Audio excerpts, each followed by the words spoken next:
Hey everyone, Jeremy here. It's Tuesday night and we're going to create some art. It's going to be awesome. Hopefully, I have my time right. I'm a little off with the time change, but I do think here at my regular time. It's just an hour earlier, later, something like that. I don't know. I've lost track. So, what are we working on tonight? Well, I got a lot of feedback on my black and white kitten or my black paper white kitten, white pencil kitten that I drew the other day. And I had so much fun doing it. I thought I'd do another one, but this time a puppy dog. And not just any puppy dog. I'm going to draw my brother's dog. So he's got a birthday coming up. I thought I might give it to him as a gift for his birthday. Nice, cheap gift. I don't have to buy anything. That's how artists do. So I'm just going to jump right in. It's a really cute Australian Shepherd dog, only a couple of years old. I forgot to set up the reference picture so that you guys can see it, but hopefully you'll see what the dog looks like as we go along. There's a lot more involved in this doggy picture than there was in the cat picture, so I'm just going to jump right in. If you guys want to chat with me, feel free to chat. I noticed that Robert and Trusted is already in here, so awesome. We got somebody to talk to. I'm just going to jump right in.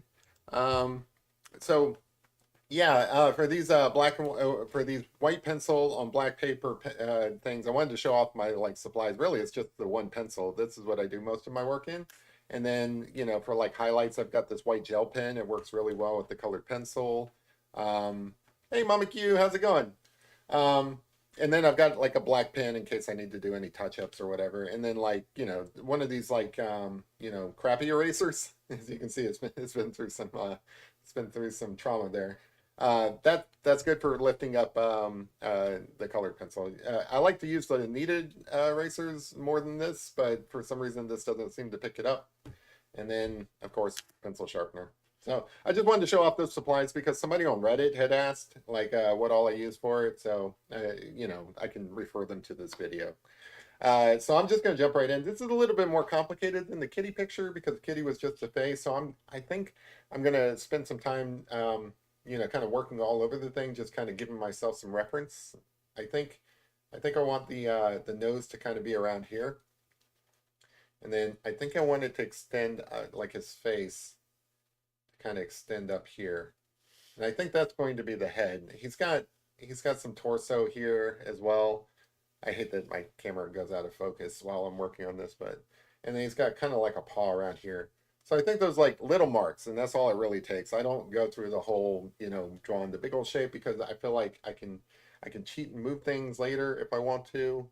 But yeah, I'm just gonna start. I guess I'm gonna start on his nose. I think the nose is a good anchor point on this dog. Just the way his head is, I want to capture the angle because he's kind of like at this angle, if that makes sense. His nose is kind of right around here somewhere. And they kind of, how dogs do. They got these little like curves at the bottom of their lips. Um, can't get going great, kiddo. I'm old. I can get away with calling you that. Rain finally stopped in the Pacific Northwest. Thanks for asking. I'm glad that the rain finally stopped up there. Does it ever really stop up there though? I hear it's always raining up in the Pacific Northwest. That's one area of the map I haven't been to. I've had a couple of opportunities to go out there for like Microsoft conferences, and I just haven't gone. I always opt to go to Vegas instead, and I really regret that because like I don't know, like I've always wanted to go to Seattle since I was like a teenager listening to Nirvana, you know. Um, but yeah, Pacific Northwest, man, like I hear it's beautiful up there. Like going to Seattle would just be awesome. I I don't know if that's anywhere near where you're at, but that's where I would want to go. In Portland, I don't know. I hear they're having some trouble up in Portland, but I would love to go there as well. Oh, I forgot it's voting day. Everybody vote. So one day I will allow you guys to talk politics in here if you want to. I don't care because it's over and done with. Hopefully we don't have to watch any of those stupid commercials for a long time. I'm not really into politics myself. Hey Robert. Yeah, so I'm kind of just trying to figure out where all the big shapes are in this picture. He's got such a cute face. It's a I think I mentioned he's an Australian Shepherd, which means he's got like a lot of like tufts of hair and stuff, almost like a border collie almost. I don't know. I don't know my dog breeds. I feel like I got to learn them if I'm going to be drawing more dogs. But I wanted to get back into doing like pet pictures because it's been a while, and that is kind of like my go-to thing I want to do. I like doing pet portraits for people. It brings me a lot of joy, it brings them a lot of joy. So I don't ever want to not do pet portraits. I feel like I'm giving him a mean expression. He's not a mean dog. He's a very sweet dog. He likes to jump on people. That's the meanness in this dog. He just likes to jump on people. This is also like my number one fan. That's why I'm drawing it. Like Emmett, that's his name. I don't know if I mentioned that or not. Emmett likes to watch this show like really intently. I posted a short of Emmett watching this show. It's adorable. Um, so feel free to check that out if you guys get bored. But Eastern Washington. Oh, cool. So not that much rain. Yeah, good. Um, so what's 329? Ah, very nice. There's also an ace back here. So it's 3, 2, ace, and 9. And I'm not going to tell you what I was doing there, but yeah, I did put some thought into that. I'm not going to tell you. You're never going to guess anyway. It's just a personal inside joke. Has to do with my solve in that treasure hunt. But feel free to guess though. Like that would be fun.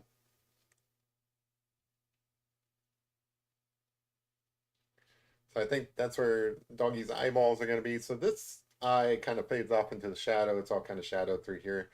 At this point, I'm still just kind of sketching through, just trying to figure out where, like the nose is going to be, the size of the nose, and so on. It's it's funny. Yeah, so I will tell you the 9 is nine of spades. The 2 is a 2 of clubs. The ace is a ace of clubs. So I'll go ahead and move this guy a little bit so that you can see. So it's an ace of clubs. Let's see. So hopefully he won't fall over. Um, Ace of clubs, 2 of clubs, and a 3 of hearts, and a 9 of spades. Probably you can guess the 9 of spades, like not the specific relevancy of it, but yeah, what he's gambling tonight. I call Woody by different names. I think I'm gonna stick with Woody because like I think that's the one I usually refer to him as. Plus, like Woody in the Toy Story movie is also like a doll, so Woody's good. All right, so he's got kind of a mane coming off here and stuff. I think this is pretty solid for the gist of it. I think now I can kind of start laying on some pigment here. Yeah, camera got all blurry on me. This sucks. I need a better camera. Maybe I'll ask for one for Christmas or something.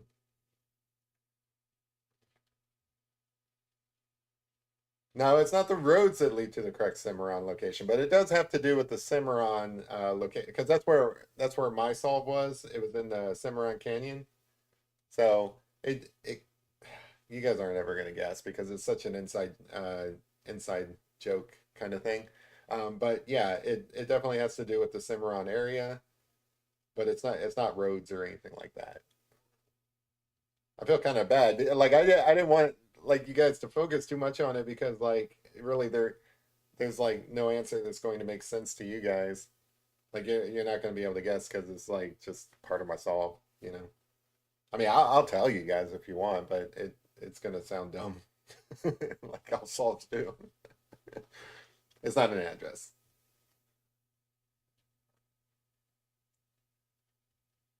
but yeah. Oh well, this is already starting to look like the dog. I was a little nervous because like usually I try to like sketch it out by measuring and stuff like that. I'm really trying to do the freehand thing here, so I was a little nervous on whether I could get the doggy right doing it freehand because there's a lot going on in this dog. I mean, Australian Shepherd, got a lot of fur.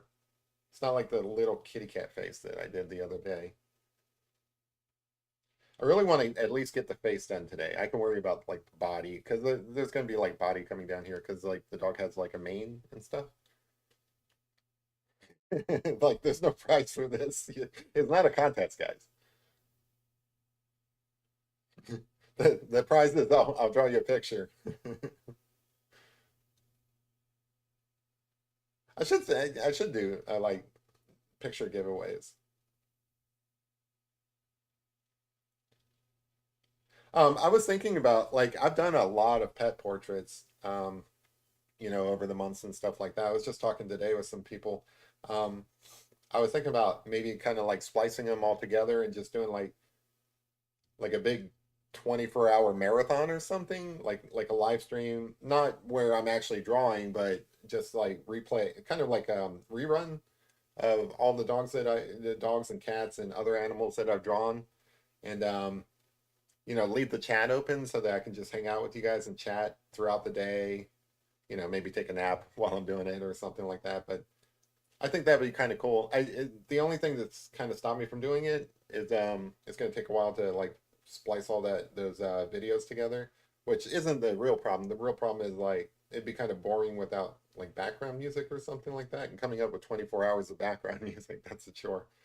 But I think I'm going to do that. I think I'm going to do it soon. Just because it'd be kind of fun to go back and watch all these things again.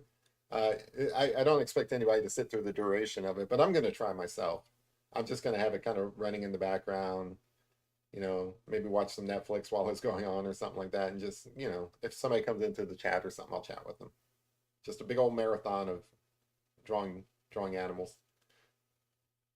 But I think it'd be kind of cool. Like it would be like doggy TV, like dogs can watch it. Because Emmett loves watching this show for some reason. That's actually what kind of inspired me to draw Emmett today. I was thinking about doing that marathon, and like I know Emmett would watch it. Maybe my own dogs might. My dogs don't care. Are you guys still thinking about those cards, huh? Job interview tomorrow. Hey, congratulations, man. Getting an interview is like half the battle. Like if they're interested enough to talk to you, you should feel confident enough to just go in there and just, be really chill about it. Like, um, I don't, I don't really get nervous in interviews. Um, well, everybody gets nervous in interviews, but I don't sweat it so much because like if they're willing to talk to you, you've already kind of like sold them on the idea of you working there. And that's all it is. It's just really sales. You're selling yourself. So I know it's not going to do any good. You're still going to be nervous, but don't be nervous. Try not to be nervous.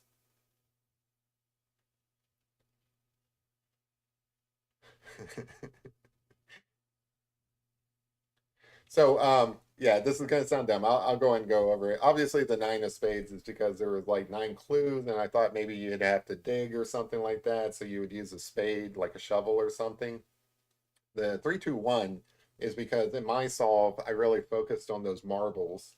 And obviously there's three of those marbles. The three didn't really matter so much in my solve, so I just love the marbles, so that's why that got a heart. So the three of hearts represents the three model marbles. But in my solve, those marbles were actually dots, and they were like braille dots, right?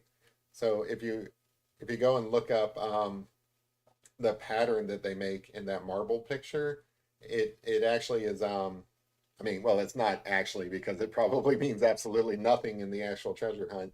But in my solve, they were braille dots that were like 2 and 1, and that's where you get the two of clubs and the ace of clubs. So that was part of my solve. My solve was that it involved braille.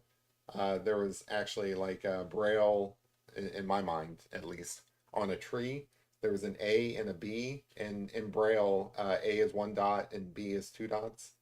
and the tree that I found actually had like a JF on it and then A and B. And if you look at the it's hard to explain without actually looking at the picture, but the picture of this is why I do these live streams, just so that you guys have to hear my solve. Everybody hates everybody solve. I didn't intend to like go over it, but in the marble picture, the way the boys are shaped, they kind of it's hard to explain, but they kind of look like one of the boys looks like he's making out an A with his body, and the other boy is kind of like along with him making out a B with his body. So I thought it was Braille. But then, some of that's confirmation bias because I found a tree with an A and B on it and a JF. So to me, that all mattered. But anyway, even though it's a wrong solve, it's still my solve, and I'm kind of proud of it. So, like, if I ever do a treasure hunt of my own, I probably shouldn't tell you guys because maybe I might do a treasure hunt of my own, and you guys might go back and remember this video. But um, I think it would be kind of cool to use Braille in a treasure hunt because blind people, they're not going to see it and stuff, and people who aren't blind, they're not going to know what it means and stuff. So it's kind of a cool way to do clue stuff in a treasure hunt, I think. And like, there's a lot of different things you can do, um, through Braille, just to the whole puzzle, the mechanics of the puzzle. Six is next to the left hand, drawing nine. Ah, see, I love that you guys like read into it and come up with your own stuff. That's very treasure hunty. That's one of the things that always fascinated me about the treasure hunt is that it's a lot like, to me it was a lot like, dreams, right? So like everybody has their own dreams. It's not a shared dream. Like dreams are very personal. When you try to explain a dream to somebody and what it meant to you and stuff, it's always going to sound insane. Nobody's going to get it, but to you it means everything. Like when you wake up in the morning and you had a dream and it just seems so meaningful or something, to you it's very important. You try to tell it to like, I don't know, like a significant other or something, they're going to look at you like they're nuts, like you're nuts. Like they might be a little more forgiving than if you just, went to work and told your boss what your dream was. They're going to be like, why are you bothering me with this? Um, so I always like that aspect of the treasure hunt. Everybody had their own personal take on it. It really is, well, it's a lot like art, like people have different interpretations of art. And there's really, well, it's a little bit different than art because in art, there's really no wrong answer. In treasure hunts, there actually is. There's a lot of wrong answers. And there's only one right answer. But, until it's found, it's still kind of fun. So this is kind of cool. I like the expression on this dog already. I think I'm doing a good job. Pat myself on the back for this one. I think it's looking pretty good.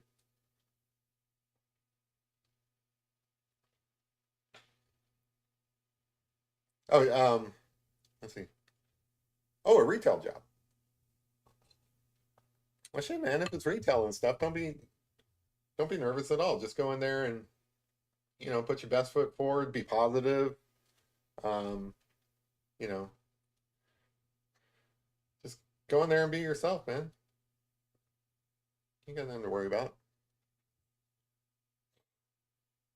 Great thing about retail is there's a lot of retail locations. So if like that doesn't work out, you just take whatever lessons you learn from that interview, and they always give you an opportunity to ask them questions. This is actually at least the cheat code for interviews. I think like it's not like I've had a lot of interviews. In fact, my last job I was at for like 12 years, so it's not like I spend a lot of time in interviews or anything like that. But I've been in interviews. I've done really well at them.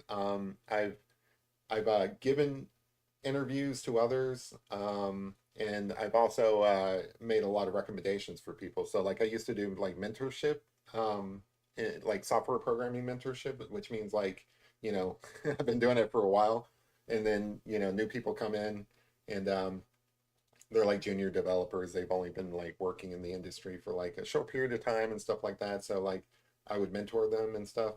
And they'd leave the organization and go off to like really nobody should stay in the same job forever, but so I never faulted them for that. But they would leave to go and do something else, and because I was their mentor, they'd ask me to like give them a recommendation. So not only I've been on basically I've been on all sides of the aisle is what I'm saying, and what I find is that people stress interviews, and and it's kind of weird that people stress interviews because it's really just a conversation. You're just chatting with somebody and you feel like you're under a lot of pressure, and that's totally normal. Everybody does and stuff because like you're really selling yourself to them and stuff.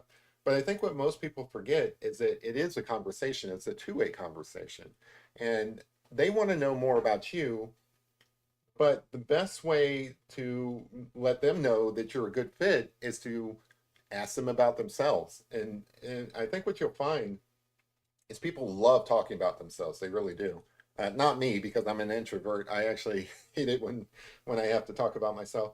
But like in a business at least, people love to tell you what their job is and what they do and stuff like that. So like make it a two-way interview. So like while they're asking you questions about your experience, and they're asking you questions about like why you want to work there and what you bring to the table and everything, flip it back around and ask them like, questions about their place of business. So you mentioned it's a retail location. So like ask them about the retail location, ask them like, questions about the stuff they sell. You know, express interest in the stuff that they sell. That's important. And I think what you'll find is, and this is so key, there's only so much time in the day, right? So like, I truly think this is a cheat code for nailing an interview. So like, you get an hour maybe for that interview. Like, if you're lucky, it goes over, but that's only if like you're doing well anyway. But um, like say it's an hour, the more time you get them talking during that hour, the less time you have to talk during that hour. So ask some questions. Ask some questions about what you'll be doing there, and um, like I really only know the software field, but in like a software field, my questions would be like, well, what kind of challenges have you guys had? Like what are you using this particular technology and stuff, which is the latest and greatest, of course, and I've already done my research on it. Um, like if you're not using that, why not? Like, how can we move forward so that you are using the latest and greatest? Like, what are the challenges there? Um, because that sort of stuff lets them know that you are interested in the long-term future. Now, how this might translate to retail, I have no idea. Sorry if I'm talking too much, by the way. Like, I'm just thinking it through. I want to solve your problem, Robert. I want you to feel totally comfortable going to that interview tomorrow. I think you're gonna nail it.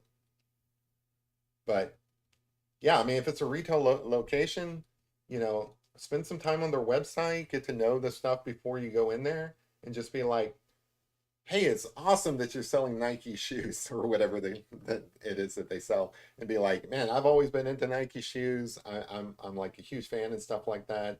All my friends wear Nike shoes because I told them about it." Like really, really kind of hammer that idea home that you're familiar with what they do, and that you bring something to the table. I, I don't know why people sweat interviews really. It's just a conversation, and like even if you're not really passionate about Nike shoes or whatever they sell, like I feel like you can fake it. It's only going to be like an hour or something like that. And if you flip it back on them where they're answering most of the questions,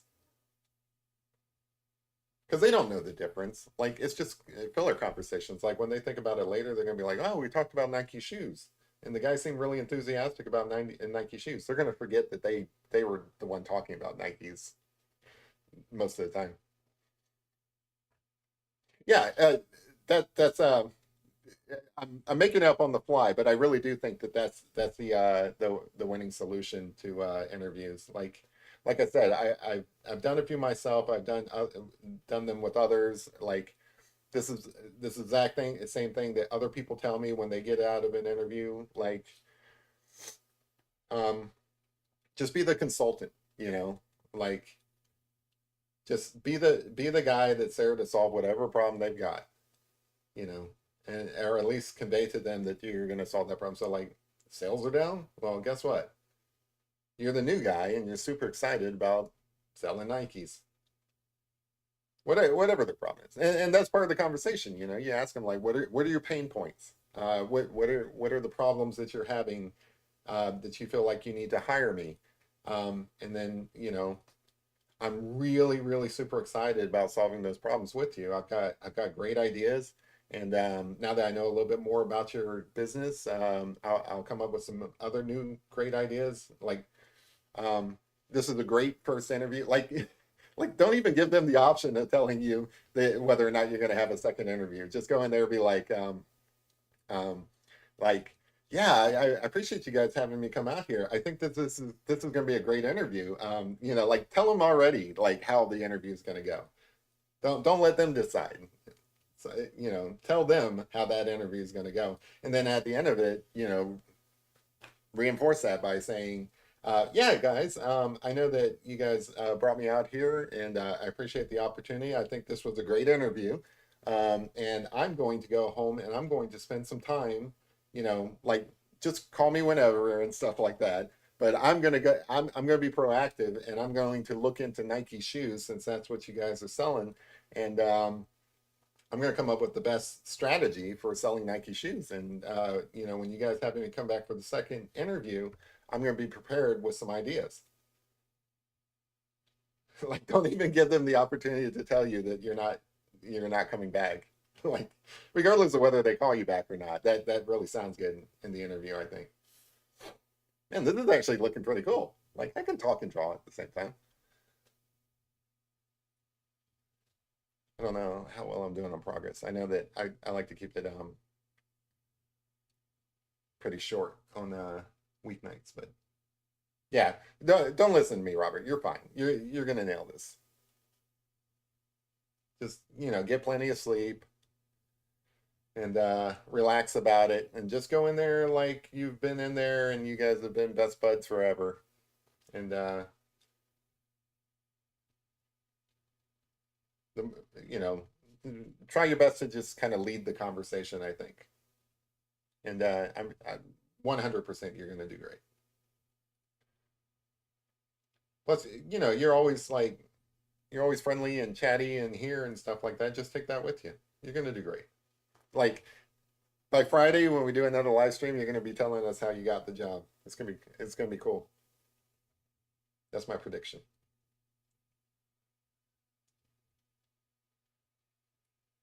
So obviously the light's coming from here and it's kind of highlighting this side. This side's kind of like lost in darkness over here, but then the light's kind of recaptured up here in the ear, which is super fluffy.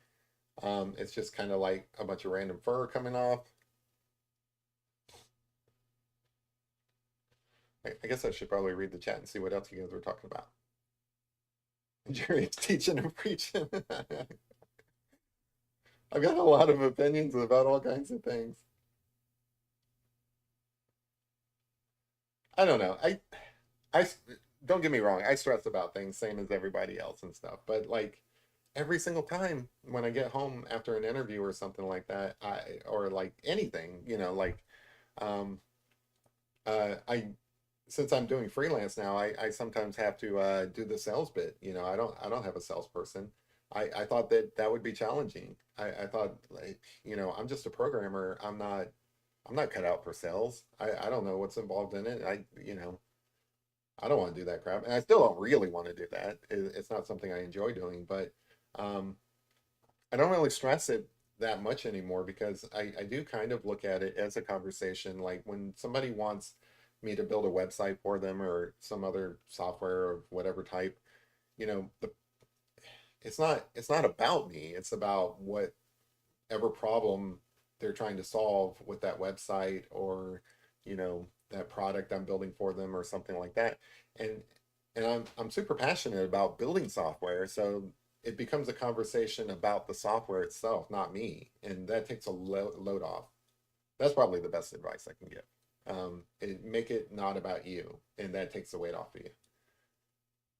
Like I said, I am an introvert. I don't really like talking all that much. I have trouble in social um, type situations and stuff. But guess what? I'm drawing a picture, so you guys are focused on the picture. You're not really focused on me. I mean, that's these are little tricks that you can do to survive these social anxiety situations. Try it. It works.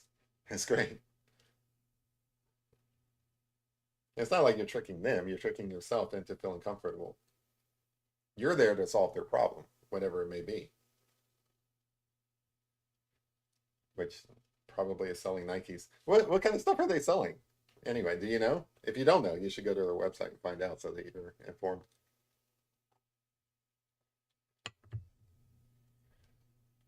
I guess retail covers all kinds of things. It could be houses. That might be tough to sell.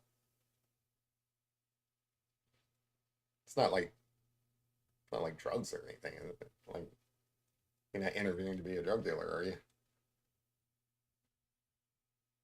This dog's got a great expression already. If you guys are wondering what this dog looked like, I should have put the picture up and everything, but you guys can go and check out that short um, where the dog is watching me on YouTube. It's so funny. That's Emmett. Emmett's such a good dog. CIA. Oh, could you imagine the stress of interviewing for the CIA? I guess it probably also depends on like how important the job is. So like if you're interviewing for your job, that could be pretty stressful. I shouldn't downplay this. Like it's natural to feel stressed out about it. Like if you're interviewing for like Google or something like that, like you get that job, you're set for life. Um, it's probably it's probably appropriate to be a little stressed out about that. What's that Eminem song? You only got one shot, and like mom spaghetti is all over your shirt because you're super nervous. Don't feel that way, is what I'm saying.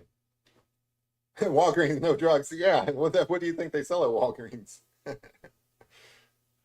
No, if it's Walgreens, you've got this, man. You're gonna do great.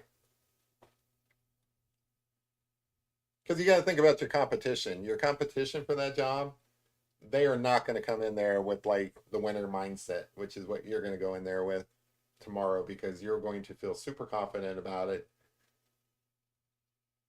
and you're going to nail that interview. Because the other people who come in off the street, they don't care. You know, they're just looking for any old job. If they don't get that job at Walgreens, they're going to go over to CVS. But no, you're going in there because you want that job at Walgreens. It's been your lifelong passion to work at Walgreens.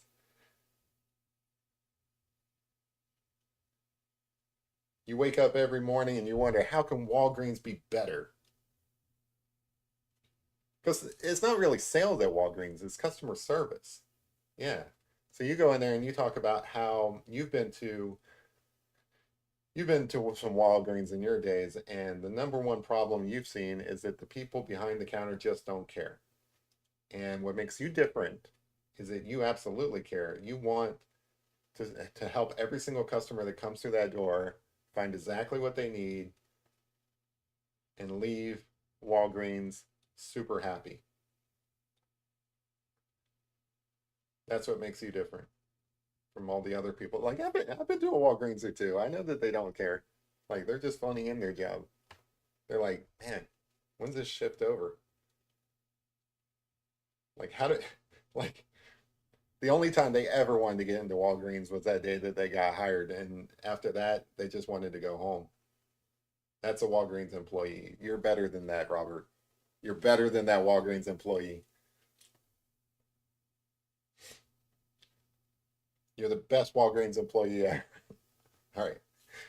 Okay. So maybe I'm laying it on a little bit thick, but I think that you're going to do great.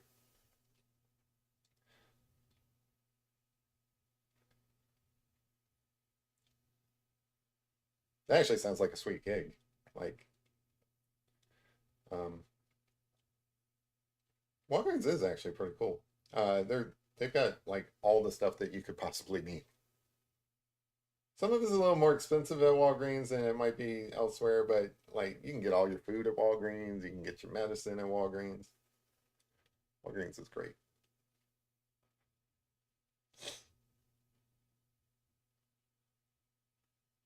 I'm going to put hashtag Walgreens in the description of this video, and somebody from their social media department is going to come because of that tag, and they're going to watch this dog, a pretty dog being drawn because they love dogs, and they're going to see that Robert needs a job, and they're going to fast track you, man. They're going to fast track you to the top of Walgreens.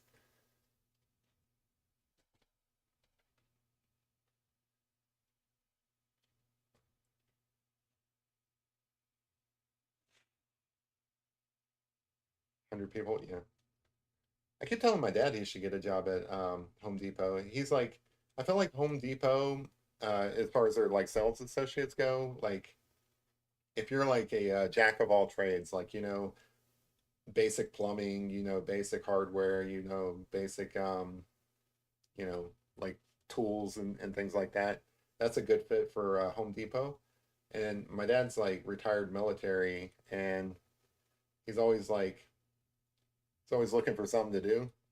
I think he would be a good fit at Home Depot. I think the only downside there would be like a lot of standing around and stuff like that.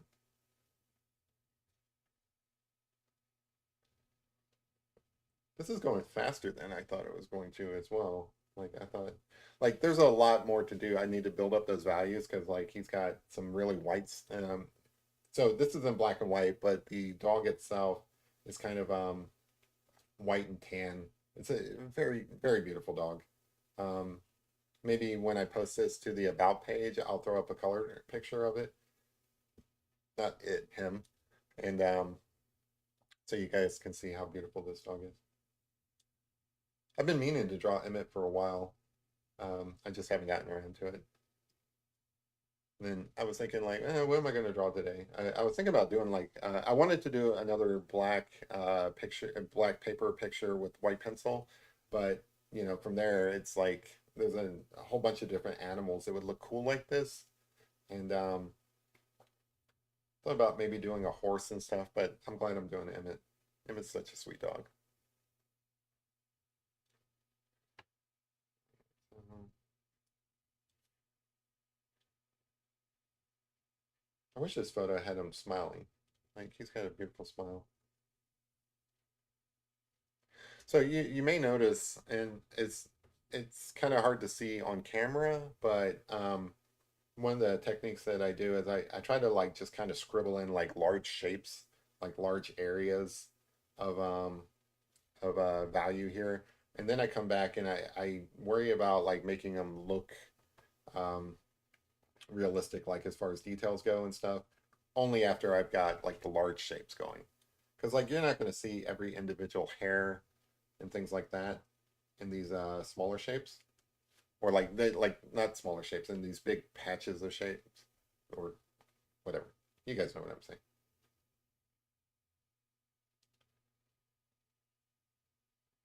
Oh, that's the other thing. Like, don't a lot of people stress interviews because they think they're going to say something stupid. They expect you to be somewhat nervous. They don't like if you go in there and you're just a blubbering idiot and you don't and you seem kind of incompetent and like you're not like you don't know what you're talking about and stuff.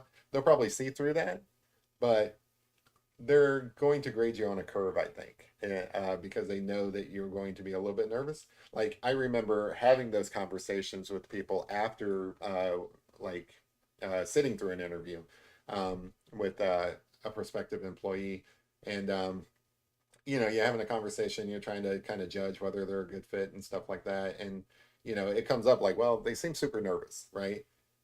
And even though they notice that you're nervous, they don't really hold that against you because it's expected that you're going to be nervous. It's expected that you're going to flounder and say something, um, babble like I do or something like that. Um, they don't hold that kind of stuff against you. They really just want to know if you're going to be a good fit or not. And I would imagine at Walgreens, they're probably looking at whether or not you're dependable. Like, are you going to show up every day? Are you going to how fast do you learn? You know, like are you somebody that's going to be a problem? Um, do you have like a bad attitude? Those are probably the things that they're grading you on. They're not grading you on whether or not you can form a sentence or something like that.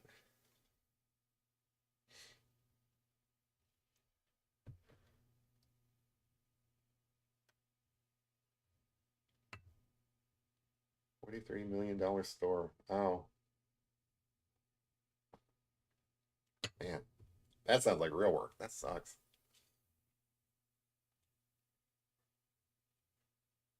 But hey, that already sounds like you're qualified. Just go in there and say that. Jeez. Man, you've got this. You're gonna have that job. That's no problem. Just in time for Christmas too. Because you can probably get a discount on like all your Christmas stuff there. People are gonna be like, I want such and such for Christmas. You're gonna be like, nope, they don't sell that at Walgreens. You're gonna have to figure out something from Walgreens because that's where I get my discount.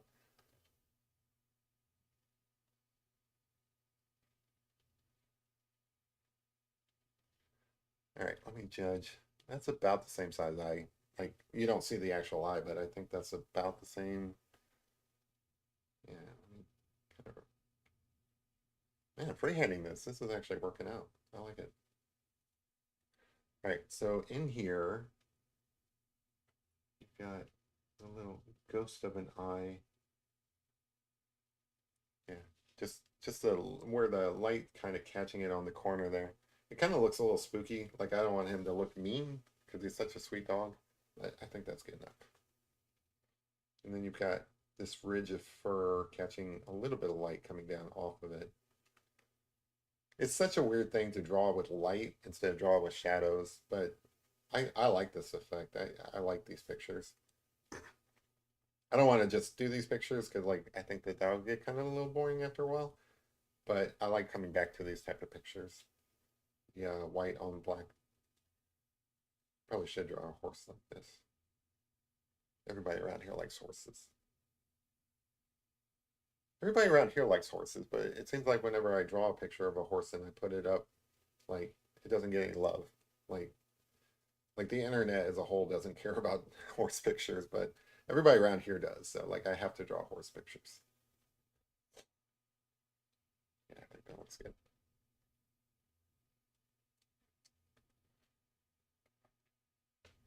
See what we trust to say. I'm thinking about Cherokee Boy calling to get a job selling cars. I sell cars. This guy said he's gonna buy, but he's not gonna buy. I told him he's gonna buy this car, or I'll jam his head under the hood. Well, that's high pressure sales there, okay? Like,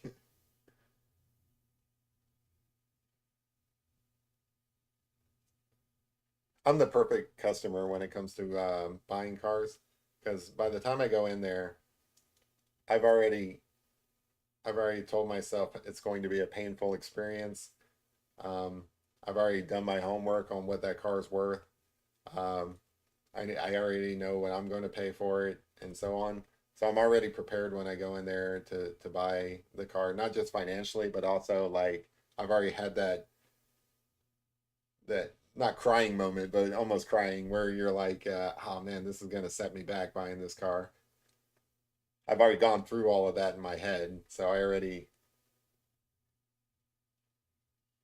like I'm the type of guy that keeps a car for a long time too. So like if the loan is over, more months than most people do, like most people try to get as low amount of months and stuff on the car payment as they can.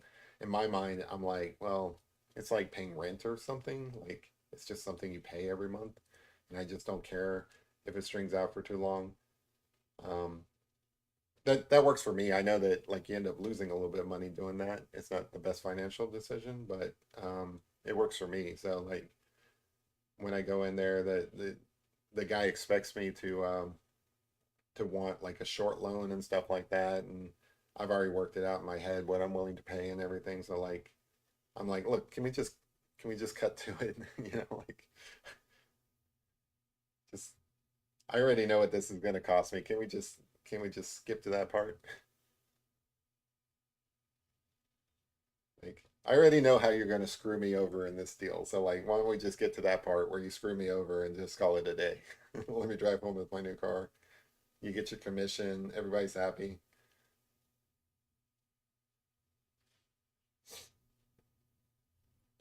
Yeah. Um, yeah, honestly, I try to keep busy too. I hate having downtime.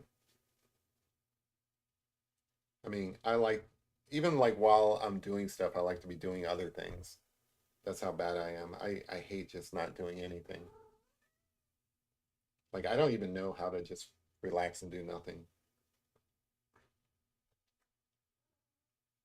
That's actually like a flaw on my end. I don't know how to just relax. Let's see. Need to do some checks here. All right, so this like little flow of fur coming off, it lines up with the eye. That's good. This right here is maybe a little high, so let me bring that down, kind of highlight this a little bit more, just to let myself know that it should be down a little bit. This all here gets highlighted, but not too much. Yeah, I think I'm doing all right on the proportions. If I screw this up at some point, I just won't give it to him. I'll go and buy him a gift. You think I drink bourbon a lot? He drinks a lot of bourbon. My brother does. He's 2 years older than me, so he's like the older brother. And he never like lets me forget it. He likes to be right all the time. But you know, that that's fine. I let him believe he's right. It all works out.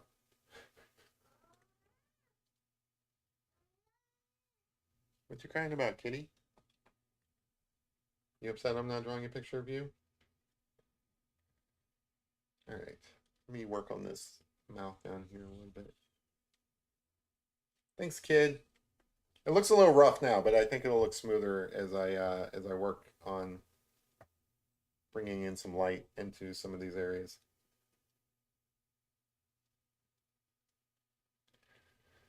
Um, I'm a scribble artist, so like it always looks a little rough at first. Like no matter how I'm drawing, I always start with a mess and then try to refine it and make it look better.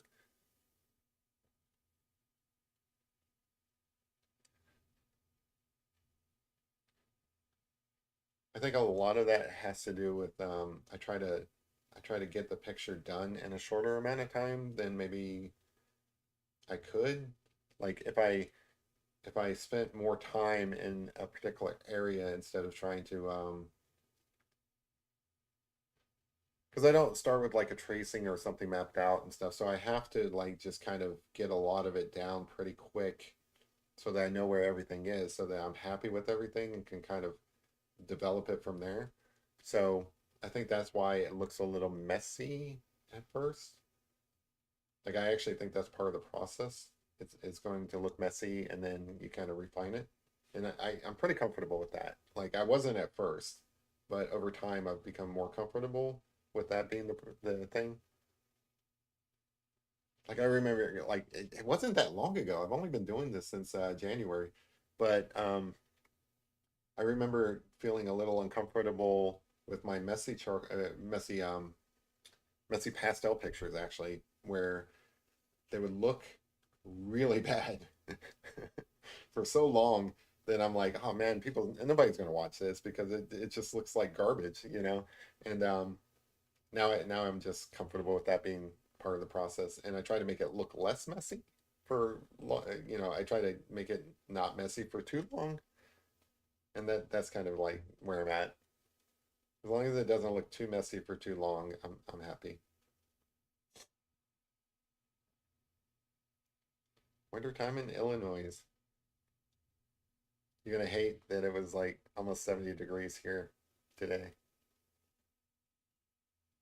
It was like maybe not quite 70, like maybe it was like 68 or something like that, but it was pretty close to 70. I was gonna go kayaking today, but I got I got projects I gotta finish. Couldn't go kayaking. What day is today? It's Tuesday, right? That time change. I hate that time change. We were talking about that the other day. I'm still grieving the time change.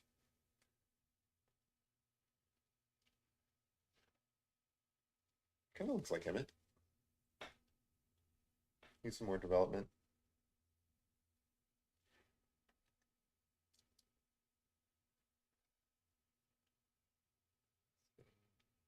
This ridge here is kind of illuminated.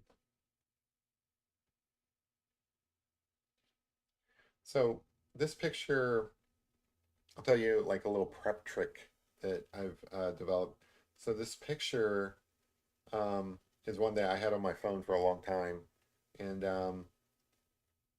it it wasn't the best picture. Like it didn't have this kind of contrast to it that really works well for these type of pictures. So what I did is I took it into Photoshop and I really upped the brightness in some areas and I upped the contrast in some areas and I made the darker areas darker and the lighter areas lighter. So um, I think that's probably an important tip as well. So like just because you have a picture doesn't mean it has to look exactly like that picture. You can tinker with the picture and stuff to make it more um, like the reference picture to make it look more like a artistic piece. Um, I think that's fine. Like you have that artistic discretion, I think.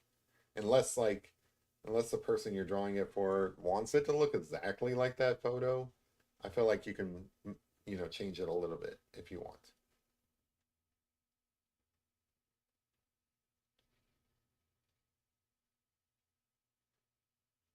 Hmm.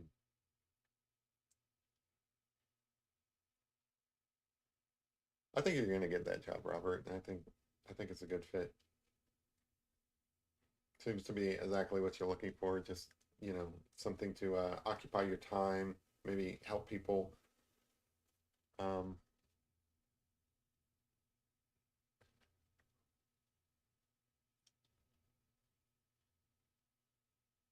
I don't know where Walgreens is based out of, but uh, like, I remember always the pharmacy just being Walgreens. Like, I don't know where CVS came from, but we didn't have CVS's back in the day. We always had Walgreens.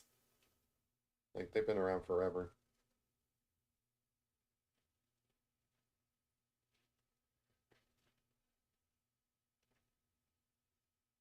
I remember, like, Eckerd's too. I don't know if that's when I was living down south or not. Maybe Eckerd's became CVS. Let's see. Okay, around the side, there's like a ridge of really bright area.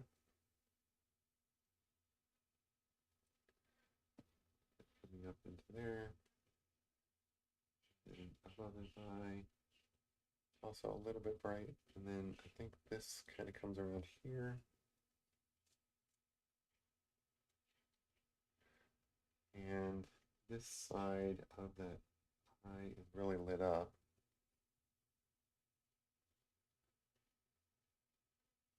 I like working on dog eyes. I think it was Kid that was commenting that like I do good eyes and stuff like that. Um, so about the eyes, eh, the thing there is you have to remember it's three-dimensional. So like when you're looking at this eye, you have to remember, at some point it becomes black. Like there's black up in there and stuff. That's because the interior of the eye is black, and then this iris around it that is at some distance from the back of the eye.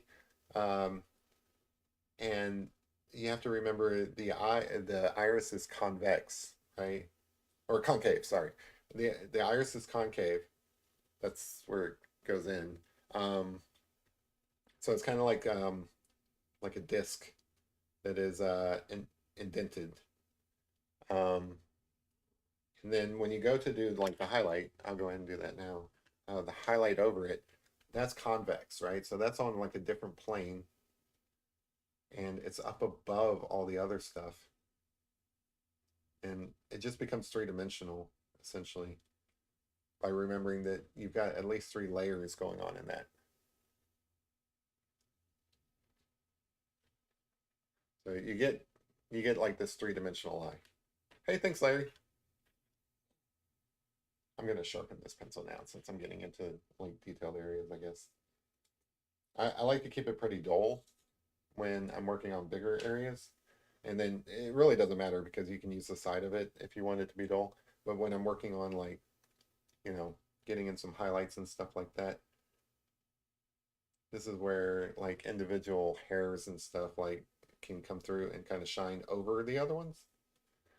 And I think that helps. So like even though this area is white, I can come in with like a finer point and stuff and shush kitty, you don't have anything to say, it's a dog.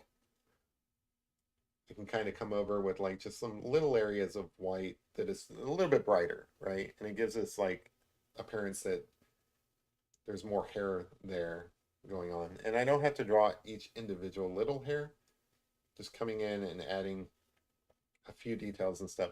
Already that eye looks like it's like popping off the page. That's what I love about this whole black paper with white. Like honestly, I could just do a million of these pictures. They're so much fun. I think I would get kind of bored of that, and I think people would stop um, not be as interested in watching. Like I don't know, you guys are pretty nice, so I don't think you would just stop watching because I did the same thing over and over again. But hopefully you wouldn't. But it's okay, kitty. But I do want to grow as an artist and stuff, so I don't want to get pigeonholed into doing the same thing. But I could do a million of these things. These are great. These are so much fun.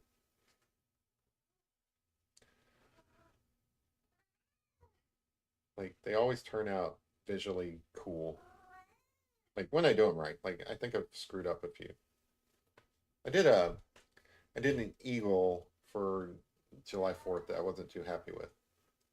It looked kind of rough, but I think I'm getting better. Thanks, kid. I appreciate that.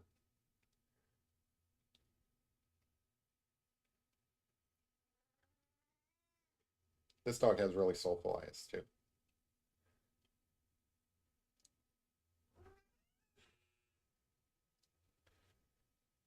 Okay, cool.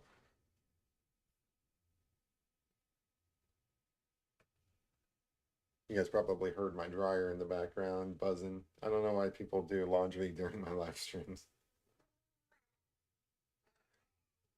The cat is having a conversation. I wonder what it's talking about.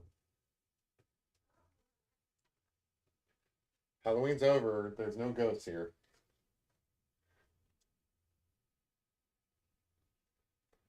The cat creeps me out. Like it has conversations with stuff that I can't see, and it does make me a little nervous. I'm not superstitious, but I'm a little stitious. Michael Scott said that in The Office, and I just think that's the best quote. Um, have I ever done a self-portrait? I did a self-portrait. It didn't turn out very well, so I'm not even going to tell you where to find that. And like I'm not very proud of it.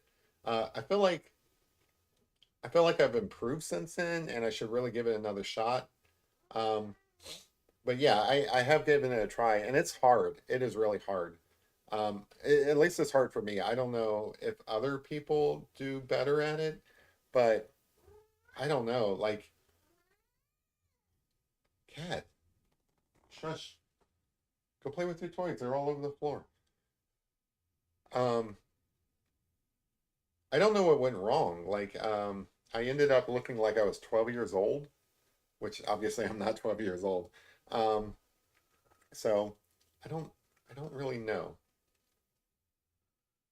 I do think it's about time that I probably give it another shot, though. Thanks for the suggestion. I'm going to take that as a suggestion. I will try that. I will try that soon because I am doing portraits pretty regularly these days just to get better at it. And it's probably time to do a self-portrait. Self-portraits are an important part of the artist's journey, I think. Like at some point, everybody who draws has to do a self-portrait. It's just part of the it's part of the deal. Like if you're gonna draw at some point, you have to draw yourself.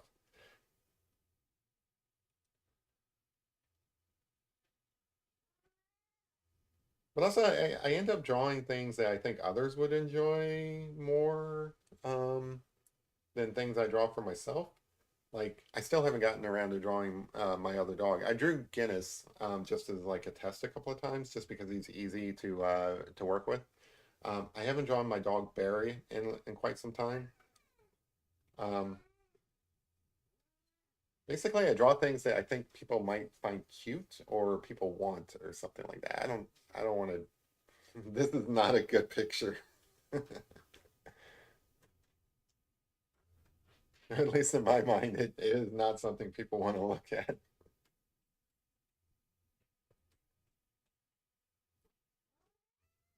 That's just my take on it, though.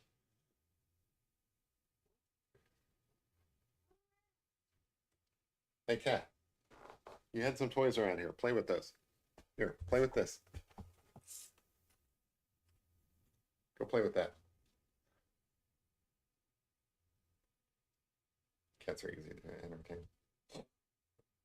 I did do that one picture that you guys said was like an older me drinking at the pub. I did that for St. Patrick's Day.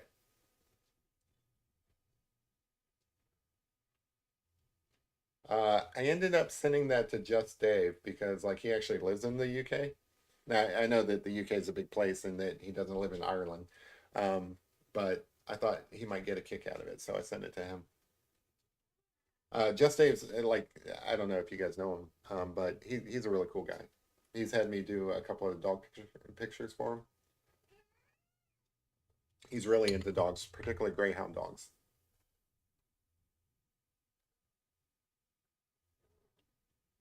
Yeah. That's another portrait. I don't know if I'm too happy with that forest fin picture that I did. I might do another one at some point because like I think it looks like him, but I don't know. Something's missing. Like I need more practice drawing older people. I think that's what it is. I haven't that I can recall done like an old woman either. I really need to do that at some point. I need to try to draw like an older woman, the same age as Forrest Fenn, I guess. So like somebody in their 80s. My grandmother was the same age as Forrest Fenn, and I can probably find a picture of her. Maybe I can give her a shot. All right, so I've been kind of skirting around it, but I really need to get the mane in here. So I think the mane kind of comes down kind of like tendrils. And again, I talk about this all the time, but the process is to make like really light lines until you're happy with it, and then kind of come back and reinforce that. But he's got almost like a lion mane. That cat is so talkative. I'm sorry, guys, but it is what it is. Unless you guys want me to pause it and go and let the cat out so that it's less annoying. This is your guys' stream. I do what you guys want me to do. Yeah, nobody ever feels their age. Like everybody talk to, no matter how old they are, they don't feel like they're that old. It's so weird. Like I don't feel my age. You know, I feel much younger than I actually am, I think.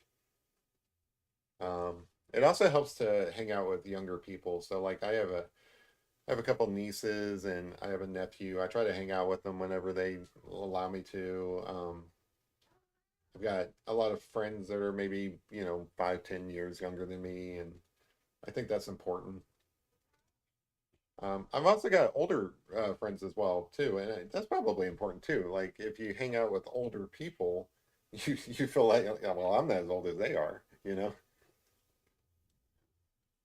I do actually enjoy hanging out with older people. I find that they have a lot of life experience and good advice to draw from.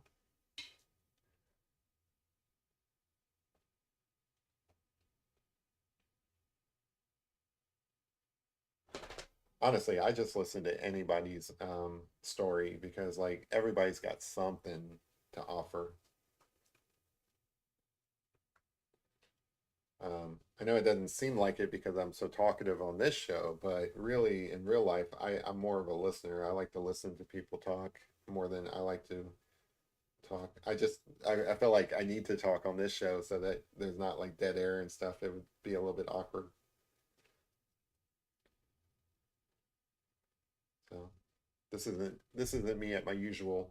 My usual is like, oh yeah, why don't you tell me? Like I like to interview people, um, and again, I think that helps with the whole introvertedness is if you ask people a lot of questions, one, you get to learn from them, benefit of their experience and stuff like that. But also it takes some of the pressure off of yourself. You don't feel like you have to say something just to fill the conversation. I'm liking this. So like just in the last, I don't know, 10, 15 minutes, a lot of this is starting to get some form to it. Um, probably just continue working it and stuff like that. I probably have to move on to some other areas and stuff like that, but I like how that's turning out. So even if I don't finish this picture tonight, all in one sitting, I feel like it's going to be in a good spot. All right, so I'm gonna move down to here because this area is virtually all white. Because again, you got the same deal where the mane's coming down off of his mouth. And there's some tips here that I will get to here in a moment. Hey, you remember the cat's name? Cool. Thanks, kid. Oh, I love 60s music. Yeah, I love classic music. I'm a huge fan of the Beatles, the Doors, all those older bands and stuff like that. Um, I was a kid when like grunge music was the thing, so I listened to that sometimes. But the I find myself listening to um, some of the older uh, bands more. Like I can listen to Beatles anytime. I love the Beatles. Whereas I have to be in a mood or something to listen to like the music I actually grew up with. I also like to try to stay current, so I like to listen to new music a lot, just so that I don't feel like an old fart. Like I can still hang with the kids and stuff. Um, like I like a lot of independent music. Um, and so on. But the classics are classics for a reason. They never go out of style. Um, John Lennon, Paul McCartney, they created something amazing. Yeah. So I think I'm going to carve off some of this. I feel like he's a little bit too much on this side. So notice how this is like really super white through here. That's because like that's the tip I was going to mention. So like if you leave it like this value, there's no separation between this and this, right? So like even if they were the same value, I would still emphasize through here, like give it like this really white highlight, just to create that separation. Now, fortunately, in the actual reference photo, there is like the light does kind of catch it because like this mouth is like, um, three-dimensionally in front. The light is kind of coming through underneath the mouth to create this highlight on the dog's mane. So it works out really well. And like if you have the opportunity, like sometimes you're drawing pictures that other people took. Like I didn't take this picture. I think my brother's girlfriend took this picture, or maybe he did. I don't know. But like fortunately, it works out that it's actually a really good picture to work from. But sometimes, like you don't have that opportunity. And like say if you're taking a picture of something that you want to draw yourself later, like I have a ton of pictures of horses that I've taken just because I want to draw them later. Like I've got a million pictures of horses. I don't need to take any more pictures of horses. But sometimes if a horse is in a cool position because like, I think it would make a cool drawing, I might take that picture anyway. Um, when you are taking a picture that you plan to draw later, spend some time thinking about the composition and the lighting and so on. I mean, it's going to make a better picture anyway. Like it's going to make a better photo. My cat is going nuts. Hey, go lay down. It's not the dog. It's the cat. Usually the cat's not in here. I thought I'd be nice to you. Come here. Let me pet you. There you go. Now shut the hell up. You might hear it purring now. Anyway, so like photography is really important when it comes to taking like a good reference picture that you're going to draw. I remember singing Elton John, "Bitch is Black," which is a dirty word. Then, yeah, like that's occurred in my lifetime. Like, what is it? Um, "Devil Went Down to Georgia" by Charlie Daniel Band. My parents used to listen to the Charlie Daniel Band all the time. There's that lyric where it's like, I I told you once, you son of a bitch, I'm the best that's ever been. For some reason, the radio edit became "you son of a gun," and I remember a lot of that. Like when I was younger, those type of radio edits. Nowadays, it doesn't matter. I think culturally, we've moved past that sort of thing. Now, I still try not to like, be a potty mouth or something myself, but especially like with mixed audiences and stuff like that. Like there's kids who watch this show and stuff, so I try to watch what I say, but little things like that. I mean, it's just part of culture now. So the main kind of comes through, kind of makes a curve here. And of course, this is going to be a lot lighter through here, but I kind of want to get that in there just to know where. Hey, MJ. Um, this this is Emmett. This is my brother's dog. It's a super cute Australian Shepherd.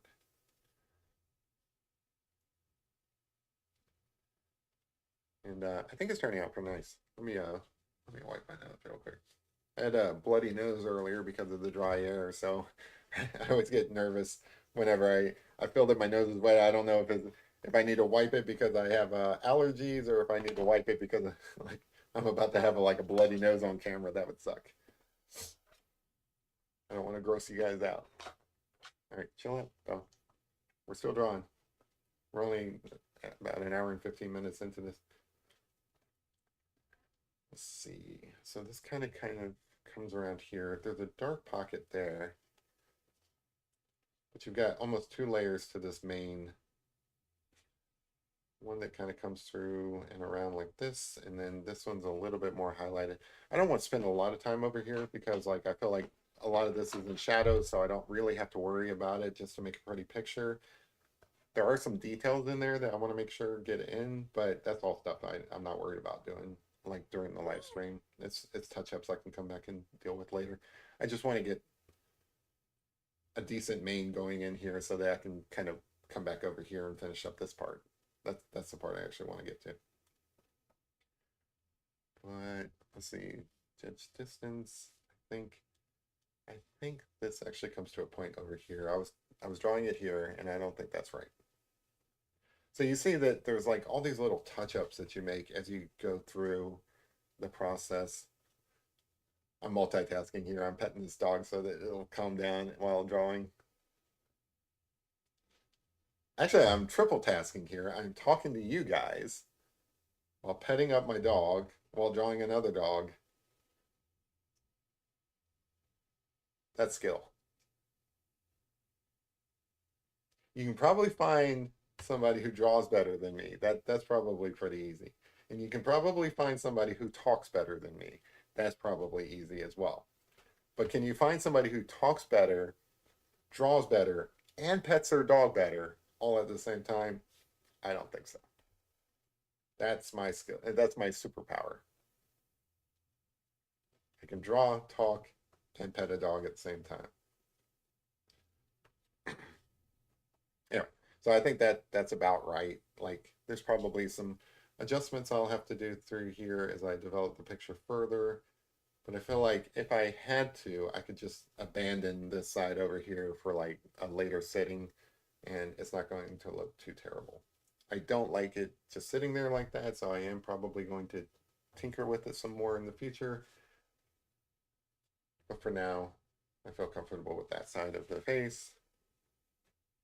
Let me go back over here because this is in the highlight, so you're going to see a lot more of it. So here, there's a dark area here that kind of separates this part of the face. Let's see, this kind of comes up. It should be a lot lighter. And this kind of goes into that. And then this part here is kind of dark through here, and then it hits this like white patch of fur. And I love this kind of stuff about thanks MJ. Yeah, any of those classics. I'm more partial to the 60s than the 50s. Um but that's just because like yeah, I don't know, I need like a little edge to it. There's a great movie about the Beatles, fictional movie called Across the Universe. If you haven't seen that, I really recommend it if you're a Beatles fan. Um, to me, it kind of demonstrates how timeless they actually are because they made a movie about it, and it's really good. And it doesn't matter that it was made recently. Like I think it was made in like 2010 or a little bit earlier, maybe. It's still a good movie, and it's a musical. You know, they sing actual the Beatles songs and stuff like that, and it doesn't seem weird or old or out of date and stuff. I mean, it's set during the 60s and stuff like that, but it feels just as relevant now as it did back then. That's what I like about that's what I call classic music. Classic music, it doesn't matter when you listen to it. It doesn't matter. It still is good music. And, I can't say that about all music. Like there's some music from like the 80s or something like that, that, when I grew up that probably is dated, probably doesn't, isn't as exciting as it was back then or something. Um, Classic music, it stands the test of time. It doesn't matter when you listen to it, it's still something that you want to listen to. I mentioned some of the music from my time, like grunge music and stuff. There's still some of that you can listen to today, and it's still really good. Um, I'm a huge fan of Nirvana. Not all their songs are stood the test of time and stuff, but most of them do. Like you can jam out to Nirvana today if you wanted to. And you're not being tortured, cat. All right, give me 1 second. I'll be right back just to put this cat out. So I will be back in 1 second.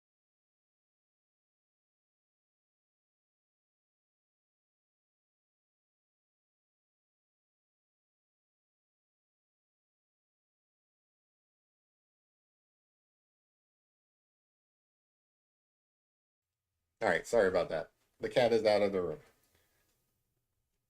I don't know what that cat wanted, but that cat wanted it bad.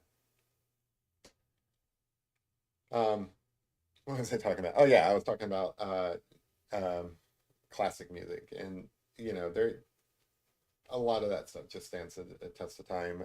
Whether it's you know from the 60s or whether it's from the 90s. The 80s music, I don't know. I don't want to offend anybody by saying it's just not my cup of tea. The 80s music I felt like was like really self-indulgent.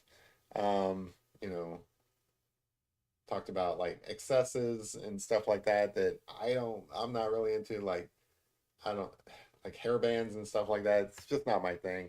If that is your thing, you know, you probably feel the same way about it as I do about like Nirvana and stuff like that. Yeah, Archer's left the building. Fucking cat. The worst part about those type of breaks and stuff, I don't mind doing it if like the cat's being super annoying like that, but I got to go back and edit that later when I do my time lapse. I have to remember to cut that part out, And if I miss it, it's going to look weird. Like there's going to be like one frame of like, sorry, be back soon. But I made that screen just in case, like, I don't know, like bathroom break or something if you had to. When I originally started this, I didn't know how long these pictures would take, like if it ended up being like an 8-hour thing or something like that. Thankfully, I don't take that long to draw pictures that look halfway decent, but you never know. Like I could get sick or something on air, and I might have to, because I am drinking alcohol here, so like I might have to go hurl or something like that. I like the expression on this dog, and just even as far as it's come so far, I think it looks pretty cool. But this is what he looks like in real life. Like he's got like these just this fur going all over the place. He's got short ears, like Australian shepherds do, but they're super fluffy, like hair just everywhere. And I don't know. It's always tough for me to draw these type of pictures, but because like I don't know, it's like just a mop going everywhere and stuff like that. But I like the effect. I think it looks cool. Like you have to take care with where you're making things go so that it doesn't look like it's just fire or something running all over the place. But I do love this process. You saw it earlier. It was just a big old mess. Now it's starting to develop and everything. Thank you because I can. A decade of decadence. That's a great way to put it. And that's just not my thing. I know that some people would strongly disagree with me because like they grew up with that music and that's what they heard at parties and they had such a great time and everything like so they had that nostalgia for it. Um, I came along when grunge band, which was kind of like almost like a rebellion against that. Um, like I think I don't really remember, but I think Kurt Cobain had like an issue with Axl Rose, and like they had like some sort of beef or whatever. And in my mind, it's because like Axl Rose represents one type of music, and um, Kurt Cobain represented something a little more, honest and um, meaningful, and so on. I think that's my thing. So like I like music that comes from the heart, is sincere, that sort of thing. And you don't really find that. You don't really find that in a lot of like metal bands and stuff like that. I don't know. People will disagree with me, and that's fine. It's like any art. Open to interpretation. But my take on it was that a lot of that music was like insincere and just like, I mean, it's the same way I feel about like a lot of the um like hip hop, for example. Like there's some really sincere hip hop. I'm a fan of hip hop. I have like a lot of hip hop songs in my playlist that I really think are sincere. But when you got lyrics where it's just like, oh, you know, I got I got more hoes than you do or whatever. It's like that's not sincere. That's just I don't know what that is, but that's just like that's just not my type of music. But there's stuff that's from the heart. Um, and then it really doesn't matter what genre it is and stuff. That speaks to people on like a different level. Um, and I think that applies to like any genre really. Like there is like classical music and stuff like that. Like I can probably bang out some nonsense on a guitar, but like if I actually spent the time to like learn how to play a guitar and put some thought into it, some meaning into it, and stuff like that, it's just going to be better. That's that's just me rambling. It's hard for me to talk about music because music is like, well, it's like that dream thing that we were talking about earlier, or like somebody's, treasure hunt solved or something like that. It's kind of personal. It's hard to relate to people. Like even as I'm saying 80s hair bands weren't for me, I know that somebody in the audience probably like really enjoyed them. And I don't want to like, tell them that they're wrong or anything like that because it really is just a personal thing. That said, the Beatles, that's just that's objectively good music. I don't care who you are. If you dislike the Beatles, you just don't really know what you're talking about, and you really need to give it another chance. Like if you really just hate the Beatles, like you haven't put a lot of thought into it. You're just wrong. There you go. I feel comfortable saying that because like I don't care who you are. If you like the Beatles are great.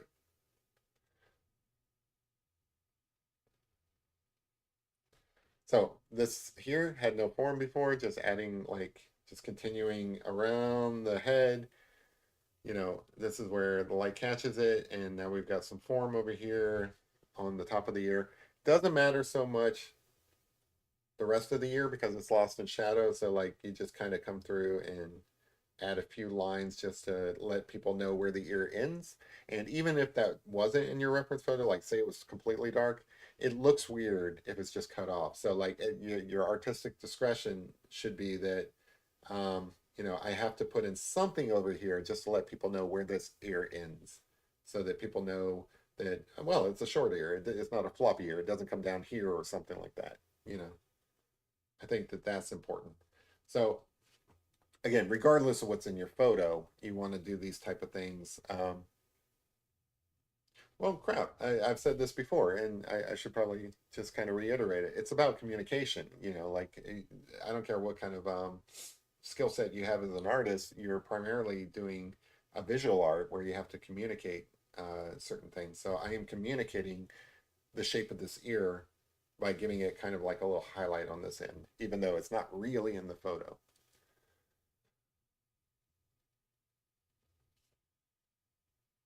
80s was definitely oh, I already read that part. I haven't checked today. How is World War III coming along? I have no idea. I'm a little tuned out of politics. Here in Kentucky, we have a governor's race, so like I guess it's pretty important. Um, I like our current governor, but depending on where your politics are, you may not, because he's a Democrat and this entire state is red. So like even even my own friends probably don't like him. I think he's cool. But yeah, I don't know. Politics is it's gotten rough. So I just stay out of it for the most part. I don't know what other races were going on that people might care about. Um, Unfortunately, I am not the guy to talk to about that kind of stuff. I really, really don't know. I'm kind of apathetic to the whole thing.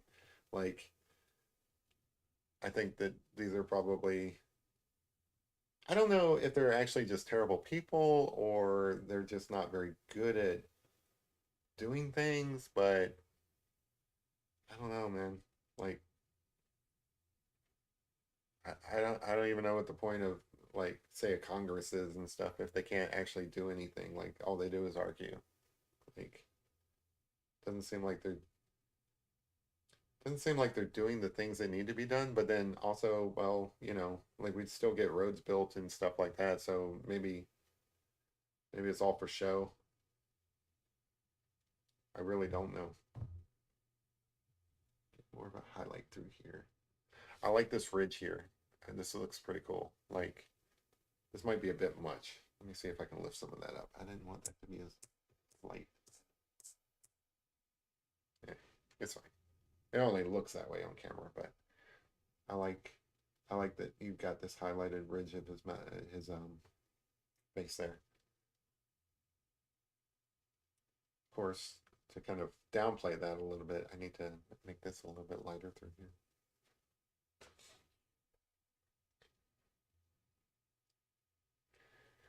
Yeah. Um, I also have like I also wonder if like this the dysfunctionality in the government is pretty obvious, right? But like I don't know if that's new. Like I mean, it's not like I've been following politics all my life or anything like that. I don't know if they've always fought, if like they're just fighting more now than they did in the past. I don't know what the deal is there. Like there's a so like everybody always thinks that the youth of this of the world is like I don't know, the world's going to hell or something like that. And the youth are all messed up and things are just really bad and like all of that stuff. But then there's this quote by I think it was Socrates, um, where he talks about how the youth have run amok and like they're up to no good and they're never going to amount to anything and stuff like that. And that was like Socrates time, you know? And I remember people saying the same things about, my generation when we were young, like Generation X. Like I'm on the tail end of Generation X, just coming into like, millennials and stuff. And they said, we had no ambition, we were never going to amount to much, and so on. Like we're just terrible kids and stuff like that. And we turned out all right. So I don't know how much of it's hype and how much of it's true. Um, and I think that's the same with like politics. I don't know if like things are really, really terrible or if it just seems that way. I have hope. Call me optimistic, but I think that things are going to work out. I don't think it's World War III. I don't think the world's coming to an end. Hey, that guy, how's it going? You might say Roadrunner. That's what I'm drawing. I'm drawing a Roadrunner. This guy does look like Wile E. Coyote, doesn't he?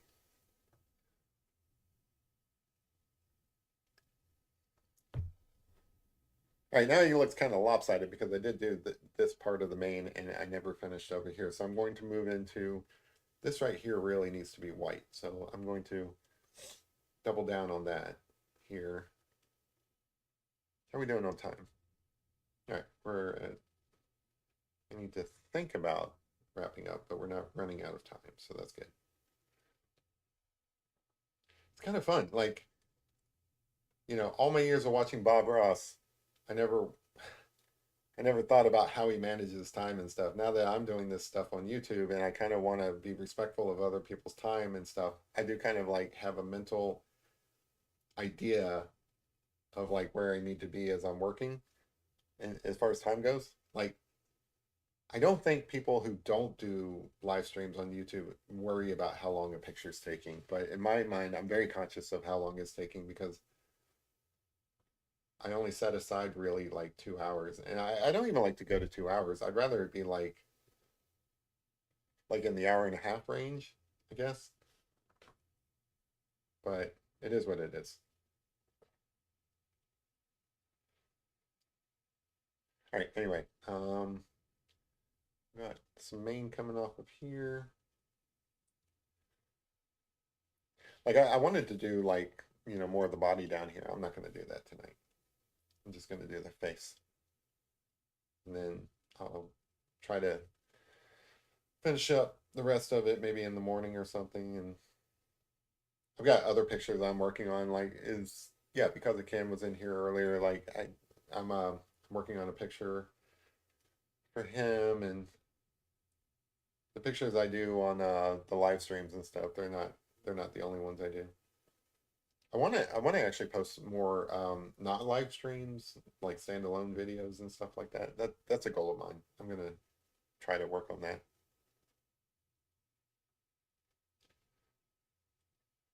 Hey, Rome Dog.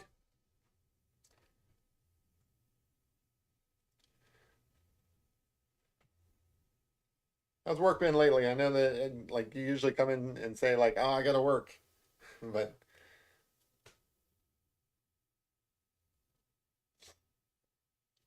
yeah, I'm doing great. That guy. At least to tell myself that, and one day it'll be true. All right, so that kind of comes out and around. Got this little patch of fur that kind of comes off up here.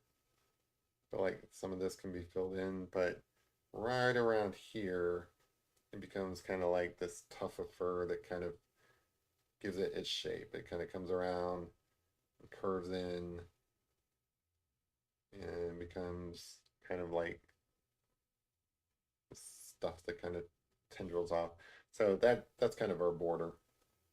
That and then this kind of comes around and fills in that area. So I'm going to do it kind of light, and then I'm going to selectively fill in some of the blanks there.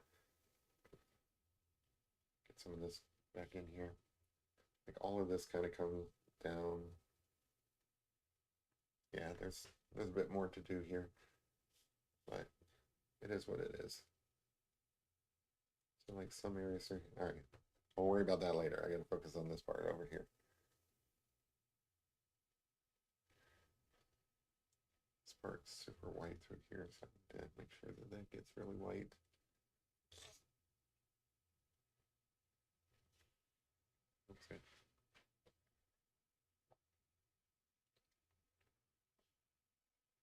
Going in half hour, pretty good. Making about $2,500 a month. That's sweet, man. Hopefully, it's not like hard work or dangerous work or anything like that. But that's a living there. Well, depending on where you live. That's barely rent in New York City or something. But I live out in the basically rural area myself. We have a city here and stuff like that, but our uh, our lifestyle isn't as expensive as other areas. So if you made that here, you're doing very well for yourself. You can live off of that. I mean, not totally live off of that, but you're not going to be, you'll put food on the table. There we go. Oh, you get to take your dog to work. That's awesome. That's a great way to live when you can bring your friends with you.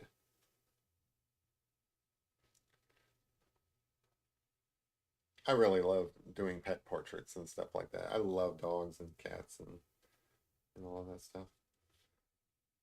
Um, Maybe one day I will have a studio where I'm doing these pictures, and I'll have a bunch of little furry friends there, like a little cat cafe or something. Did I tell you guys that the other day I watched Marvel was doing a promotion for the new Marvels movie, and they did a live stream from a cat sanctuary, like a cat cafe, and it was I watched like 8 hours of cats just doing cat stuff. It was great. It was awesome. That's the kind of stuff I do with my time. I mean, I do other things on my computer and stuff like that, but I had that going in the background. It was a great day.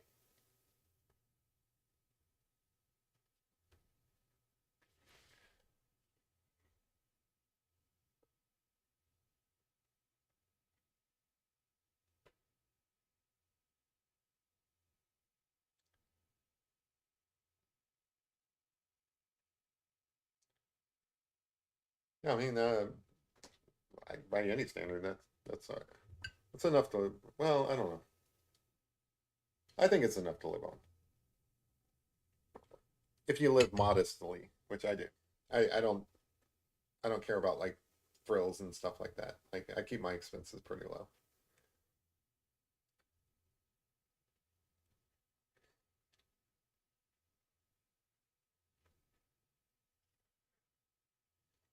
I try to.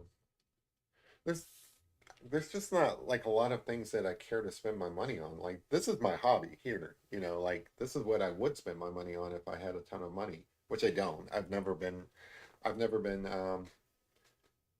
rich or well off or anything like that. I've been comfortable. I haven't worried about money um, too much in my life. Like we could always use more, but you know, I don't care about flying off to Europe or any of the other stuff that people care about. You know, I'll probably work all my life. I don't know if I'll ever have enough to retire off of or anything like that. I just live pretty modestly. Like if I did spend money, it would be on art supplies. I would get better pencils. That's what I would spend my money on. Like if I won the lottery today, I would buy a bunch of canvases and like proper paints and shit like that.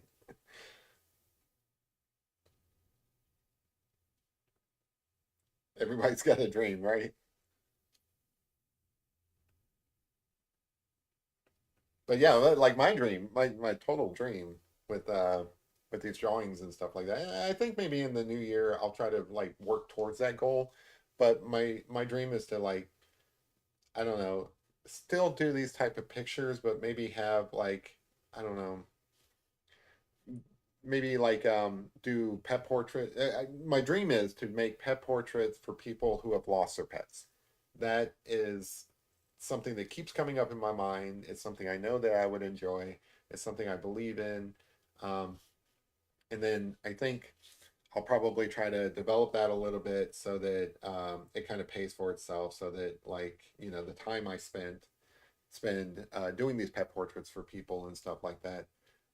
It's not taking away from Um, you know, like putting food on my table, that sort of thing. I think I think that's a noble goal. I think that is something that matches my framework of mind, I think. And I think it's achievable as well. Like you see like Kickstarters and stuff like that. That's kind of what I'm talking about. Like have, people who don't need a pet portrait or something but like the idea, maybe they can chip in a little bit. And then those who lost a pet. I don't want to charge somebody who lost a pet because I feel like that would be contrary to my kind of idea that I have in mind. Like I would love to do a pet portrait. Like if I went to the vet and I put up a flyer saying I want to do your pet portrait for you if your pet passed away. Relax, dog. I wouldn't then want to charge the person. I would just want to do that kind of kindness for them or something. Or like if I'm on Reddit and somebody's in a support group or something because they're grieving that they lost their pet. That's the kind of picture that I want to draw. Like I'm drawing this one just to get out of paying, like buying a proper gift for my brother for his birthday. But you know, if this was somebody's pet and stuff, and the pet passed away, I wouldn't want to charge them for it. So that's my ultimate goal. I think it'd be pretty cool. Hey Axel T, what are my thoughts on AI art? So as a programmer myself, like that's what I do in my day job. I work with computers all the time. So I felt like it would be hypocritical of me to be too critical of AI art because I do believe in innovation. Like literally, I write software sometimes that does kind of disrupt things and puts people in this kind of like nervousness. Um, so I don't feel like I can badmouth AI art too much, right? That said, I get people's concern. Um, AI art does replace a lot of the usage that artists have been making money off of for years. One in particular is so like me doing this picture here. This is a particular dog. It's for a particular person. It's for my brother. Um, AI art's not going to do it better than that because me drawing it means something as well to my brother. All right. You can't replace that with AI art, right? But if I was just drawing a dog for an illustration or something like that, maybe to put out the print or whatever, I'm sorry, but AI art does kind of replace a lot of that stuff. I mean, if it doesn't now, it soon will, like the quality's there and stuff like that. I don't see any reason why people would need to draw a generic dog anymore.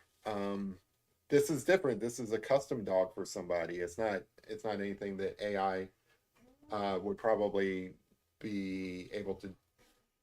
Well, maybe AI can create this, but it's not going to be the same experience. And I guess that's a good way to put it. Um, but like I think where it becomes like a cause of concern is if like you're an artist and you expect to do like stock art or something like that, like art that somebody would put in a blog post.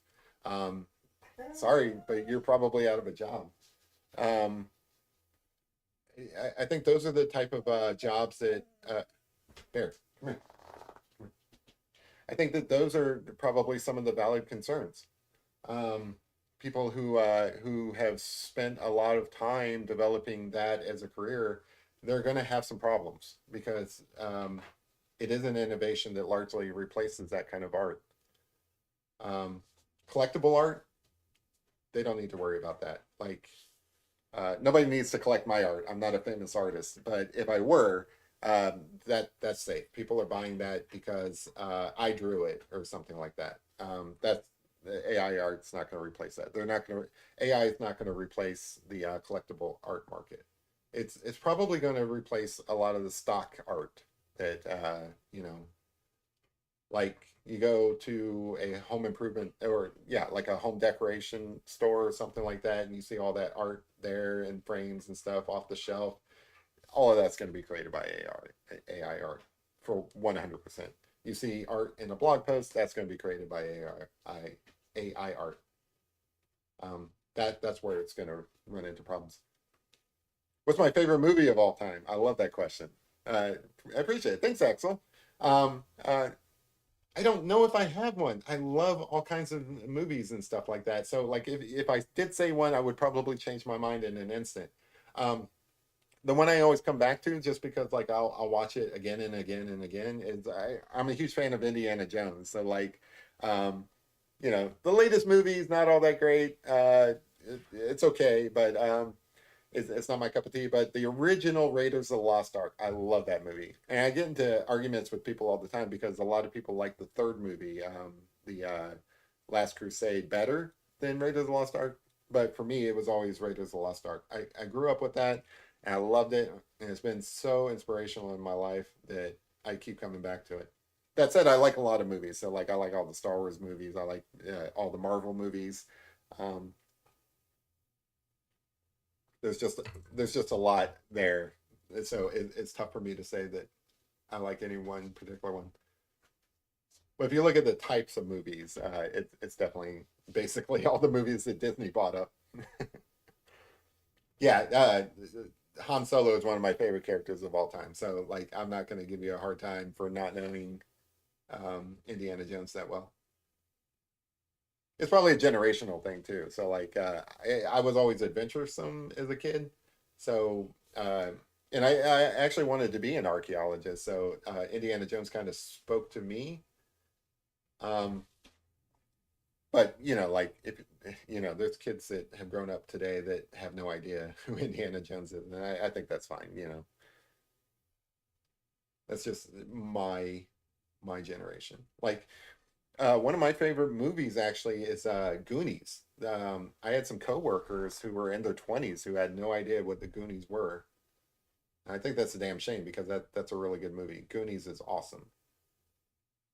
But then it's also hard to compare. So like just thinking about movies in general, I like Lord of the Rings. Lord of the Rings is good quality movies, like probably some of the best movies that have been made of all time. So it's kind of hard to say. So like where I say Indiana Jones just because that's the first thing that pops into my head because that was very influential to me growing up. Lord of the Rings is a better movie, like that whole Lord of the Rings trilogy, not the Hobbit ones, but the actual Lord of the Rings movies. I think that those were great. Man, it's such a tough one because it's probably going to change the more I think about it. Um, yeah, like there's movies that I'll go back and watch over and over.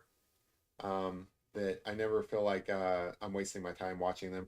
Now I'm not paying attention to them; they're just playing in the background or something like that. But um,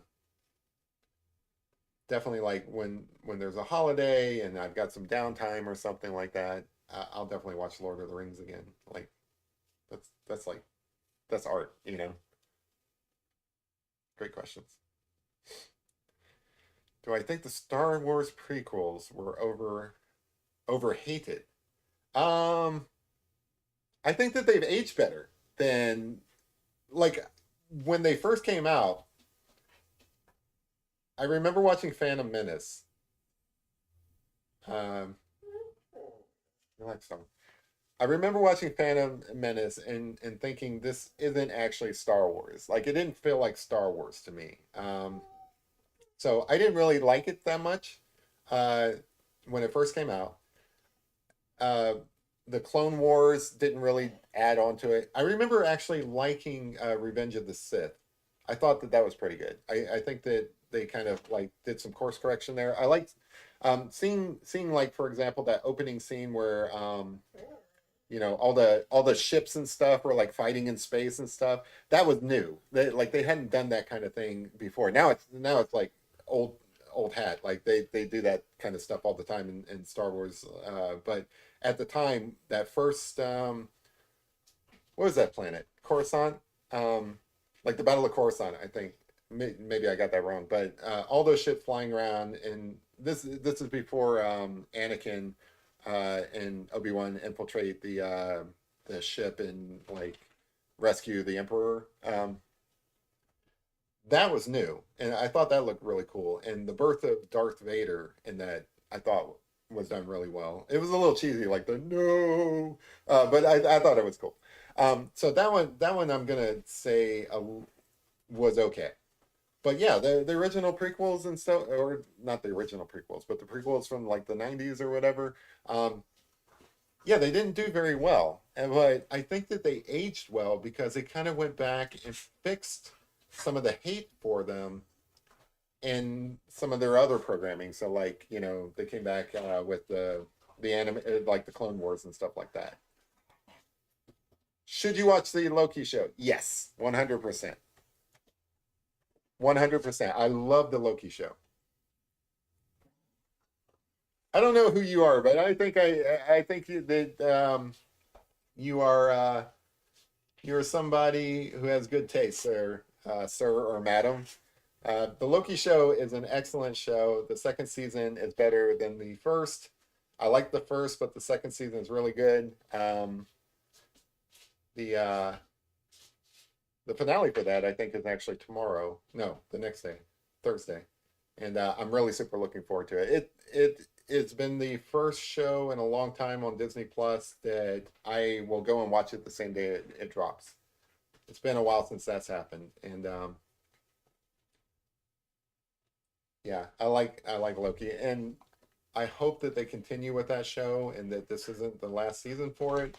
And Loki wasn't always my favorite character either from the movies. Like everybody loves Loki; he's a great villain and everything.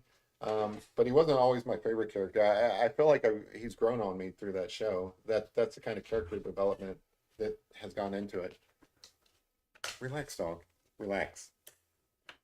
These dogs get all riled up. So what I'm doing here is I'm kind of coming back with my gel pen and just kind of adding like in really, really highlighted areas a little bit more highlight. Like it doesn't show up as well on camera, but in person, this is brighter than what I can get out of my colored pencil. So it kind of gives it like this extra depth to it. I'll probably continue refining it with this highlighter, essentially highlighter. Yeah, but it gives it this extra depth that I just can't get out of my colored pencil. Probably if I wore my colored pencil down to a nub and just like really press down hard, I can maybe get close to this really brightness that this gel pen does. But I did this on that cat picture I did the other day. I really liked it in combination with the colored pencil. So I don't mind using it. Get some highlights on the nose here. Just kind of dab that. And basically I put down some of the gel pen and then I kind of just rub or dab it with my finger to just kind of lift some of it up. And I think that works really well. That might be a bit much on that nose, but I can fix that with the other thing. Yeah. Loki, I know the Loki in that show is not the same Loki we're used to. No, and you have to do like a little bit of suspension of disbelief because it's really look at this dog. So it's really hard to tell where that Loki is in the timeline. So like it it's not really clear how much time has passed since the Battle of New York in that show. And he was a straight up villain during the Battle of New York. And you have to kind of like they did some development on him throughout the movies after the Battle of New York, where he kind of like redeemed himself a bit in the movies.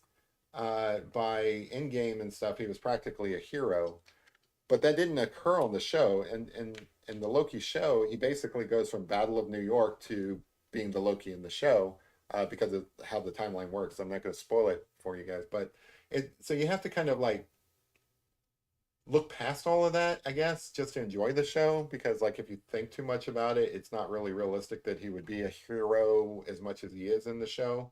But he's total hero in the show, and as long as you can kind of like mentally get past that, like that whole suspension of disbelief. Like if you're accepting that there is an Asgard and a character even named Loki and stuff, you should be able to like just shut your brain off for a moment and just roll with it and enjoy it. But I know that that's been a criticism and stuff. So like I think that people should just like let that go. Like they look at it as like, well, not enough time passed for him to act the way he does. But yeah, the Hulk smashing him, that was hilarious.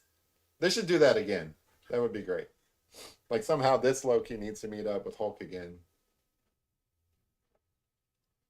I hope they go back to the old Hulk a little bit. Like I don't know where the storyline for the Hulk is going, but I hope that they go back to that so that we get the old Hulk. I'm not a big fan of Professor Hulk. I feel like they kind of neutralized him a bit too much, but we'll see. You know, Marvel's having a bit of trouble right now connecting with audiences and stuff. So I hope they get out of it because I've always been a fan of Marvel. I I like Star Wars and I like what they're doing with some of these new shows that they've got and stuff. Like I enjoyed Ahsoka, but I've got a soft spot for Marvel just because I like comics and I like the Marvel movies from over the past 10 years or wow, going on 15 years now. So I hope that they can kind of recover from this slump they're in, but we'll have to see. Guys, these dogs are all riled up. Anyway, I think we're almost done here for the what I plan to do tonight. There's some more. I want to fill out this and kind of like finish up the portrait and stuff, but I don't need you guys to worry about that. I'll do that off camera. It's at the 2 hour mark, and I want to be respectful on like during weeknights and stuff of everybody's time. I know a lot of people have to go to work tomorrow, have to go to school or whatever. Plus my dogs are going crazy, so I'll probably call this here in a little bit. But do you think Endgame made Thor an idiot? I wouldn't say Endgame did. Probably his own movie, Thor: Love and Thunder. He was a bit of an idiot in that. I think they pivoted, so he was like up into Thor: Dark World. He was playing more of this like kind of Shakespearean kind of like Thor, and I think that they because that wasn't well received. I think they wanted to kind of lean into the humorous side of it. So yeah, they kind of made him a little bit, you know, a little bit kind of goofy, but that was really during Thor: Love and Thunder. He was almost a complete idiot in that, like like the brainless dude bro kind of thing. I don't think that was in Endgame. I think it was okay in Endgame. You're talking about like when the Fat Thor, like you know, like the Big Lebowski Thor. I don't think that by itself makes him an idiot. I think they lean too far into that for for other movies. I think that they should have just played it for a joke and then just left it with that movie. I liked him in Ragnarok. That was a perfect balance, I think.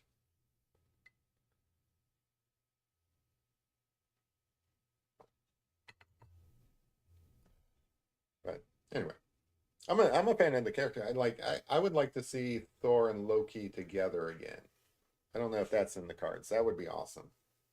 Like if Chris Hemsworth came onto the Loki show, that's probably not outside the realm of possibility. Basically, they can do whatever they want to with this multiverse thing. That's kind of one of the downsides. Like it starts losing its like some of the stakes and stuff are kind of lost because they can literally do anything that they want.